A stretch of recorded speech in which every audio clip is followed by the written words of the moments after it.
ایک عورت کو ہسپتال لایا جاتا ہے۔ جیسے ہی اسے بیڈ پر رکھا جاتا ہے، پورا کمرہ تیز بدبو سے بھر جاتا ہے۔ نرسیں اور ڈاکٹرز اچانک بے ہوش ہونے لگتے ہیں۔ یہ وہ لمحہ تھا جس نے ہسپتال کے اسٹاف کو حیران اور خوفزدہ کر دیا، اور آج بھی یہ واقعہ میڈیکل ہسٹری میں ایک ان سالوڈ مسٹری کے طور پر یاد رکھا جاتا ہے۔ زون ٹی وی کی ویڈیوز میں ایک بار پھر سے خوش آمدید۔ 19 جنوری 1994 کیلیفورنیا۔ گلوریا کو شدید دل کی تکلیف کے ساتھ ہسپتال لایا گیا۔ ڈاکٹر نے آکسیجن لگائی، دل کو جھٹکے دینے والی مشین استعمال کی اور طاقتور انجیکشن دیے۔ سب کچھ نارمل لگ رہا تھا، لیکن پھر اچانک کچھ ایسا ہوا۔ نرسوں نے محسوس کیا کہ خون سے تیز کیمیکل بدبو آ رہی ہے۔ خون میں چمکدار ذرات نمودار ہوئے۔ کمرے کا ماحول خطرناک اور پراسرار ہو گیا۔ اسٹاف بے ہوش ہونے لگا، چکر اور متلی محسوس ہونے لگی۔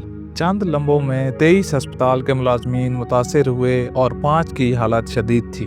ڈاکٹر نے تقریباً 45 منٹ تک علاج جاری رکھا، لیکن گلوریا کو بچایا نہیں جا سکا۔ آخر کار وہ مردہ قرار دے دی گئی۔ اصل سوال یہ تھا، ایک مریض کیسے دوسروں کے لیے خطرہ بن گئی، اور اسٹاف پر یہ کیمیکل اثرات کیسے ظاہر ہوئے؟ گہرائی میں کی گئی ریسرچ کے بعد ایک تھیوری سامنے آئی۔ گلوریا نے DMSO استعمال کیا تھا، جو مخصوص حالات میں زہریلی گیس میں بدل جاتا ہے۔ ریسرچ کے دوران معلوم ہوا کہ DMSO جلد کے ذریعے جسم میں داخل ہوتا ہے، اور جب آکسیجن اور شاکس دیے گئے تو یہ مادہ ایک خطرناک گیس میں بدل گیا۔ یہی گیس نرسوں اور اسٹاف کو متاثر کرنے کی وجہ بنی۔ یہ وہ لمحہ تھا جس نے نرسوں کو بے ہوش اور باقیوں کو شدید بیمار کر دیا۔ کچھ ریسرچر نے اس واقعے کو ایک اجتماعی وہم کے طور پر بیان کیا۔ ان کا کہنا تھا کہ خوف اور اضطراب نے لوگوں میں بیماری کے اثرات پیدا کیے، لیکن اس نظریے کی سب سے بڑی خامی یہ تھی کہ کیمیکل بدبو اور چمکدار ذرات کو نظر انداز نہیں کیا جا سکتا۔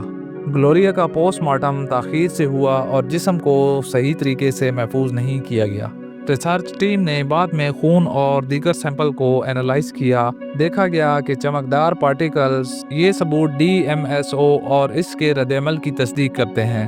ریسرچ سے یہ سامنے آیا کہ DMSO جلد کے ذریعے جسم میں داخل ہوا۔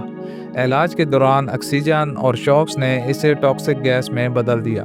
یہی گیس اسٹاف کے بے ہوش اور بیمار ہونے کی وجہ بنی۔ گلوریا کا کیس منفرد ہے۔ یہ کہانی ہمیں سوچنے پر مجبور کرتی ہے کہ واقعی ہی سائنس سب کچھ جانتی ہے، یا کچھ راز ہمیشہ راز ہی رہیں گے۔ یہ کیس آج بھی دنیا کے سب سے بڑے میڈیکل رازوں میں شمار ہوتا ہے۔